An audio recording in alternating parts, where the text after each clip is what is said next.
Hey everybody, welcome to my channel where today begins my guided walkthrough of Baldur's Gate, Tales of the Sword Coast. This is a computer-based role-playing game that takes place in the Forgotten Realms, which is an extremely popular campaign setting in the Dungeons & Dragons universe. It follows the 2nd edition rules, which some of you may be familiar with, and essentially it's a computerized generation of the tabletop experience.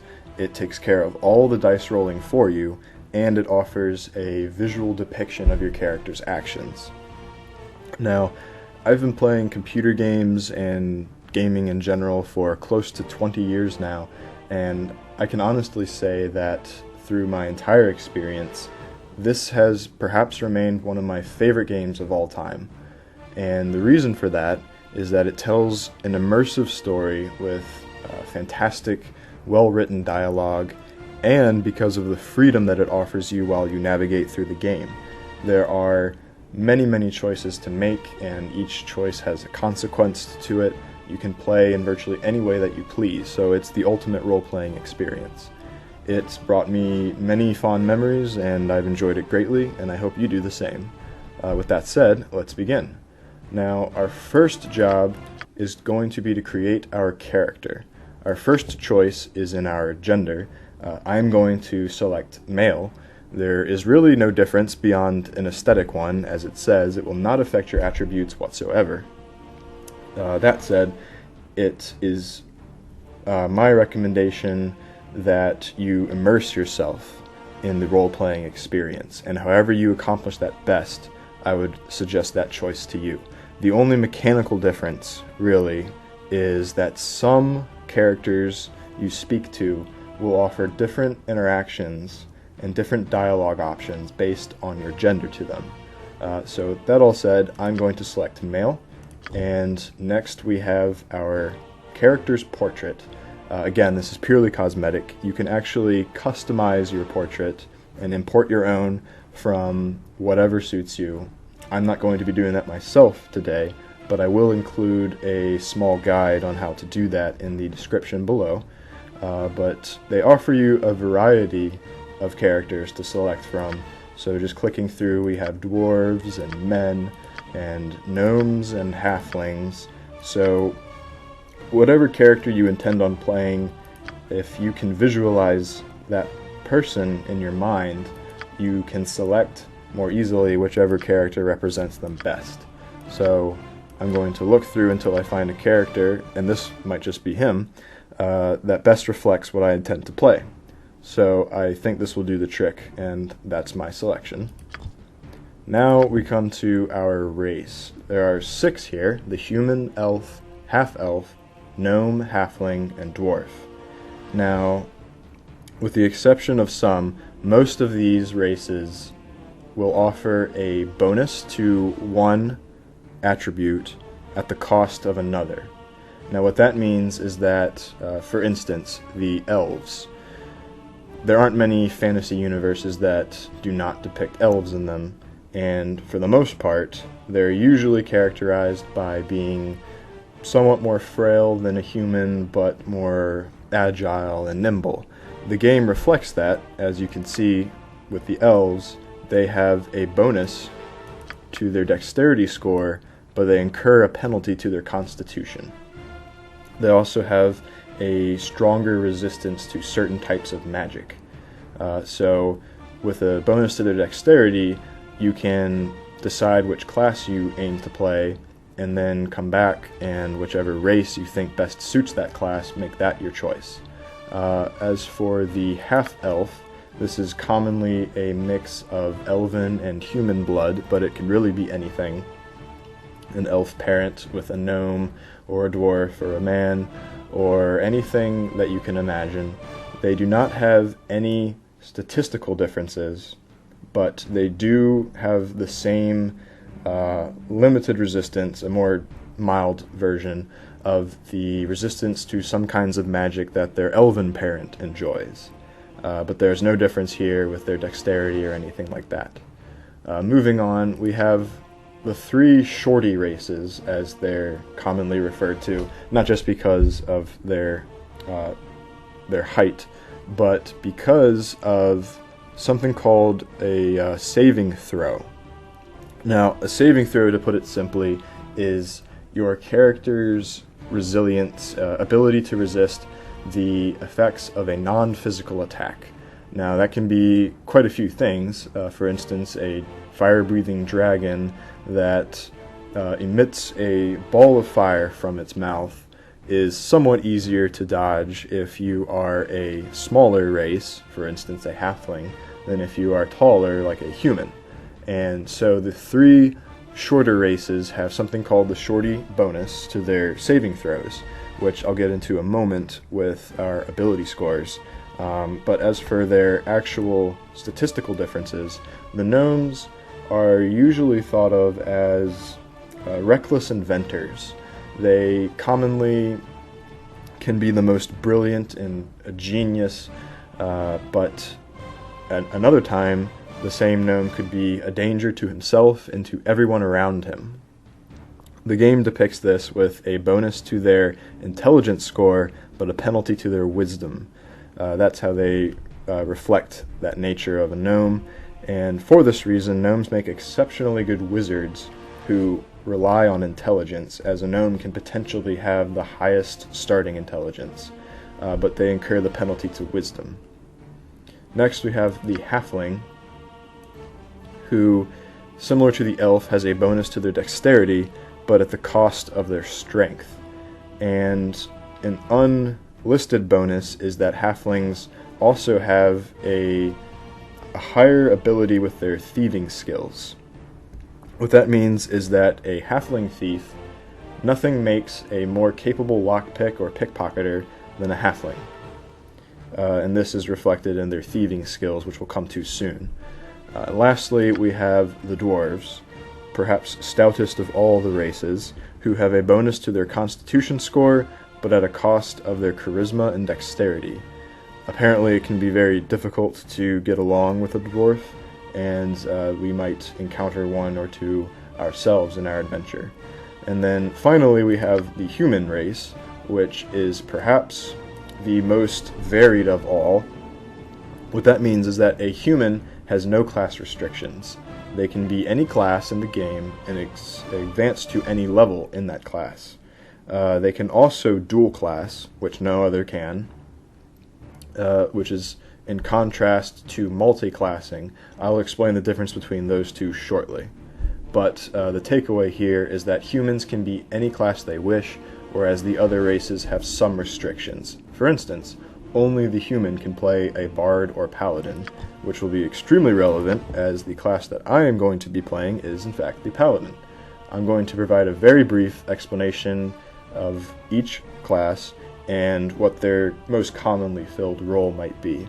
The fighter, paladin, and cleric are typically your frontliners, your brawlers. Their job is to get into the heat of battle and protect your more fragile allies, such as the mage or the ranger and thief, from danger. And they do this in a variety of ways. The fighter does one thing really, and he does it very well, and that is smash anything around him. He's perhaps the most straightforward, but also one of the most powerful classes. They are very good at what they do, and that is wielding a weapon they are more offensive perhaps oriented with than the paladin. Coming to next, the paladin is perhaps a less damaging but more defense oriented version of the fighter, and they have access to a limited number of priestly spells. Clerics are perhaps the most defensive oriented class in the game. They are exceptionally durable, and they have the widest variety of priest spells at their fingertips. Priest spells are usually characterized by protection and healing magic, basically preventing death, which is what they do better than anything else. They're an extremely good class to play if you have very little to no experience playing Dungeons and Dragons.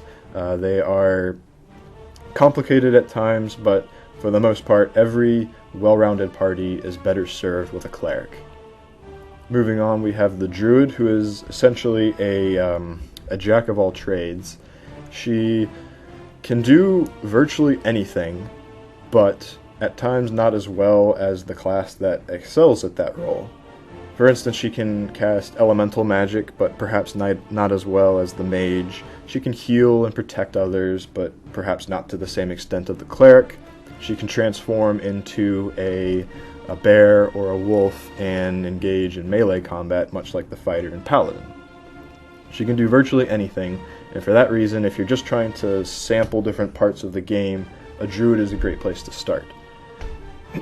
Next, we have the mage, who is your iconic fireball and lightning bolt slinging spellcaster who can do things as magnificent as stopping time or summoning a demon lord or something to your side and fighting for your cause.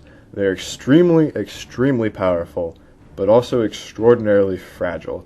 For this reason, I would suggest playing a mage very carefully, because they are perhaps the hardest class, especially if you have very little or no experience playing Dungeons and Dragons.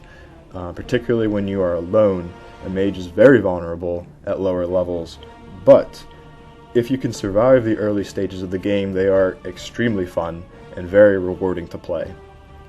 They have access to protection spells themselves, and as I said, a brief description of the kind of chaos that they can ring over a battlefield. They are phenomenally fun to play if they can just get to a higher level. Next we have thieves, who are both capable of skill in combat, such as skulking through the shadows and then backstabbing her foe, like a wizard or something in the back line. A thief is a very potent wizard slayer. But they also have access to very important skills that will serve any party throughout the game, such as finding, detecting a trap and disarming it, and setting her own for that matter, picking locks, opening doors, and picking pockets even, to increase your wealth. So thieves are extraordinarily useful and very fun to play. Lastly, we come to the bard, who I used to not really give too much credit to. I sort of dismissed them as a dancing minstrel who was not much more use than slightly modifying the rest of your party's offensive capabilities and not doing that much themselves.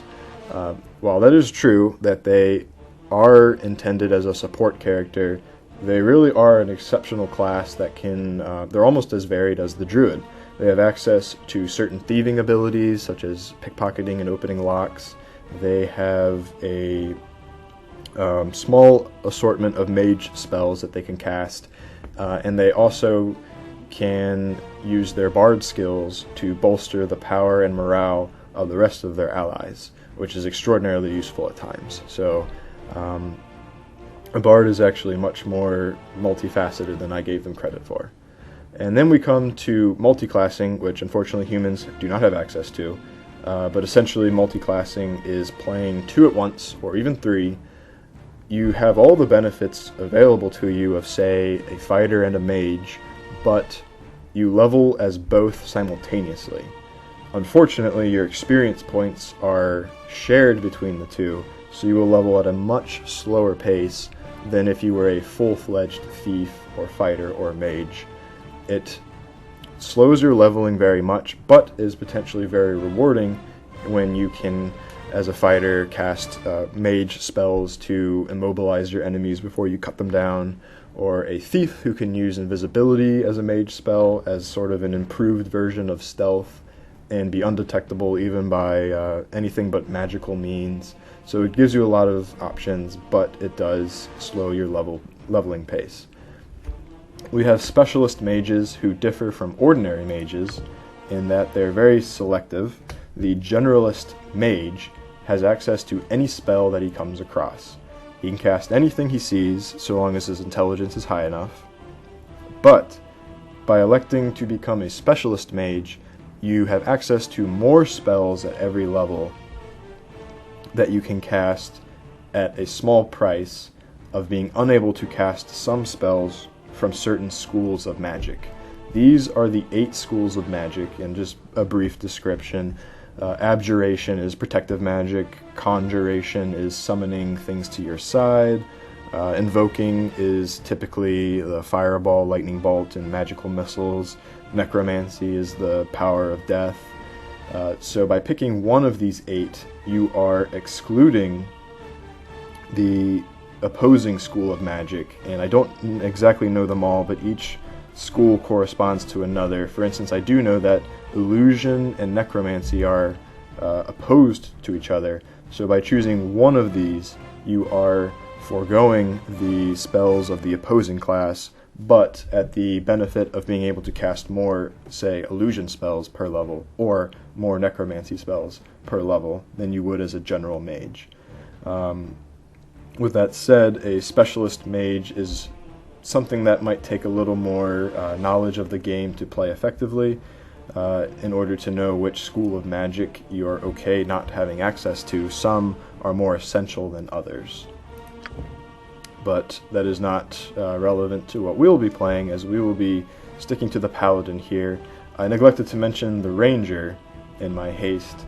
Ranger, while they excel at range, they typically use a long or short bow that they are able to fire projectiles at typically at a mage or a thief that they detect, but they can also mow down a fighter before he even gets to them. They're the definition of an archer, a sniper range class. They're very good, and they have a small assortment of clerical spells that they can cast as well. But I'll be playing the paladin here, and now we select our alignment. There are 9 options here ordinarily, but you can see that I'm somewhat restricted. As a paladin, I can only be lawful and good. Now, your alignment ranges from law to chaos, good to evil, and everything in between being neutral. Now, law does not necessarily equate to goodness, and chaos does not necessarily mean evil.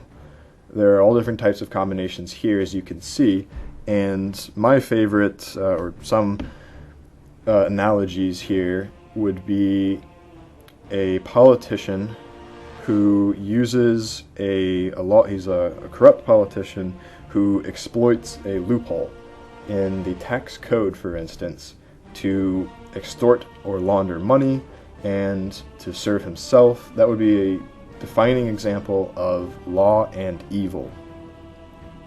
Whereas on the opposite spectrum, we have chaos and goodness coming together in the form of Robin Hood. Robin Hood is very clearly not law-abiding in that he steals money from certain people, but out of the goodness of his alignment, he shares his wealth with the people who truly need it. So he would be an accurate depiction of a chaotic good alignment. The only mechanical difference here in choosing your alignment is that some have a higher starting reputation than others. Your reputation is how others view you. Your party as a whole is awarded reputation by doing good deeds, and you lose reputation by committing evil deeds, such as massacring a town or taking the spoils of war all for yourself rather than sharing. These qualities do not become a paladin, and so a paladin who commits too many bad deeds might find his alignment lowered to such a point that he is actually stripped of his divine powers. If you do not follow the tenets of paladinhood in law and goodness, you might end up losing your power and becoming a sort of a weakened version of a fighter, and nobody wants that. So it's very important to be mindful of your choices throughout the game and how they reflect on your alignment. The reputation score ranges from a 1 to a 20, with 20 being the highest. It is of heroic mastering your destiny proportions. You're seen as a hero wherever you go, whereas at the opposite end we have a chaotic evil warfaring band who might be arrested on sight just for stepping foot into a town. The applications to the game with your reputation are that shopkeepers might offer you discounts and lower prices for the same goods that they would charge double of a person of poor reputation. So I will be selecting lawful good, and moving on, we have our ability scores here. Now this is very important. Your class is perhaps the most important decision of your character creation process. The ability generation is extremely important in that you maximize the attributes conducive to your class. A very brief description of each. Your strength is it is your muscle. It is how well you can coordinate your attack and physically strike your enemy with a melee weapon such as a sword or axe, and also how much damage you inflict. A higher strength score meaning a greater likelihood to deal more damage. Secondary bonus benefit of strength is the ability to knock open a door or a lock perhaps that your thief is unable to open through her means. A fighter might be able to break it open with his brute strength. Dexterity, aside from your thieving skills being increased with a higher dexterity, it also does for ranged weapons what strength does for melee weapons. It increases your likelihood to hit with things such as a bow or a sling or a dart. It also determines how likely you are to be hit in sort of a roundabout way. With a higher dexterity, you have a lower armor class, which is actually a good thing. A lower armor class means that you are less likely to be hit in melee combat. You are more likely to dodge an attack and completely prevent all damage dealt to you. So a higher dexterity is important for everybody that intends on getting hit, especially for a mage, for instance, who cannot wear heavy armor. They have to rely on their quick reflexes in order to prevent being struck. Next we have Constitution, which is your inner fortitude and your resistance to injury. It determines your pool of hit points, which is very important because the more Constitution you have, the more hit points you have, and when your hit points are reduced to 0 or less, you are slain and become very sad. So in order to prevent that, we want as high Constitution as we can get. As I mentioned before, the shorty bonus that applies to dwarves, halflings, and gnomes, a higher Constitution bolsters that bonus to their saving throws as well. Next we have Intelligence, which is extraordinarily important to the mage and not particularly important to anybody else. Intelligence is useful to the mage as a spellcasting statistic. You can cast more spells with a higher intelligence. You can cast certain spells only with the highest intelligence. The most powerful magic you can imagine can only be cast with near godlike intelligence and just an expansive mind to even comprehend them.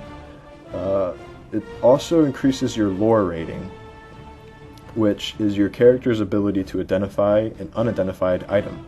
If you find, say, a burning axe on the ground or in a dungeon, and you want to know if it's cursed or what its exact properties are, if you have a sufficient lore rating, you might be able to just determine that yourself. If not, you might need to rely on magic or a storekeep to identify it for you. Next we have Wisdom, which is your judgment, essentially. It is to the the cleric, the ranger, the druid, and the paladin, as intelligence is to the mage. It increases all of the classes that rely on priestly magic, their spellcasting abilities. This is because rather than relying on your own innate intelligence and writing and memorizing spells in a book, your priestly classes get their spellcasting powers from their god or from a force of nature, which a higher wisdom enables them to comprehend better. And then lastly we have Charisma, which is your magnetism and your likability. It does not do very much in combat. However, it is a very important attribute for role-playing. It will enable you to get reactions from NPCs, those are players that are not you, at a more favorable level than, say, someone with very low charisma. Now, your charisma is different from your reputation, and that reputation applies largely to the party as a whole, and charisma is more on the individual level.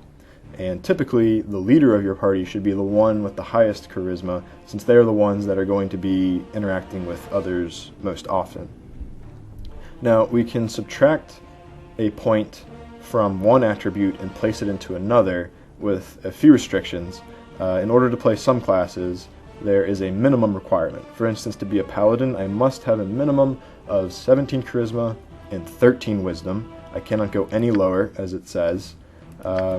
You want to optimize your character by taking stats from the weaker attributes and putting them into the more important ones. You can store your role that you have here, for instance, if you're satisfied with it but might want to see if you can get a slightly better one. By re-rolling, you have a random chance of getting more or less, and if you don't want to lose what you have already, you can store and then recall it after, say, finding a less effective roll. I can recall my previous one. I used to care very much about my attribute scores and trying to maximize them as much as I could, but after playing this game enough times, I realized that it simply doesn't matter all that much. It might help you at sometimes, but it really isn't all that important. And so, with that said, I'm only going to roll a small number of times until I find something. As long as I have a sufficiently high strength and dexterity, I think I'll be okay. So here, this might just do it actually. I would very much like to have the highest possible, which is 18, in my strength and my dexterity. So I will subtract points until I reach the desired ones in both.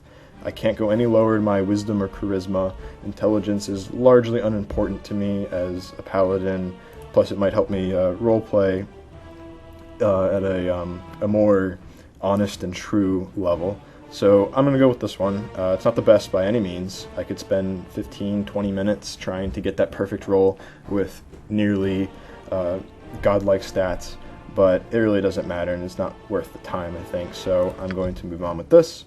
We are nearly done. Our last step is in our proficiency slots.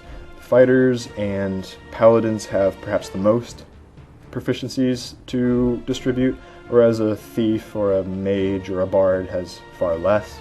Essentially, to put it simply, each class that they, if they are wielding a weapon they're not proficient in, they receive a penalty to their chance to hit and their damage. Putting a single point into, say, a bow erases this penalty that I would have using a bow if I was, say, unproficient. And each point thereafter further increases a bonus to my chance to hit and my damage dealt, up to a certain extent.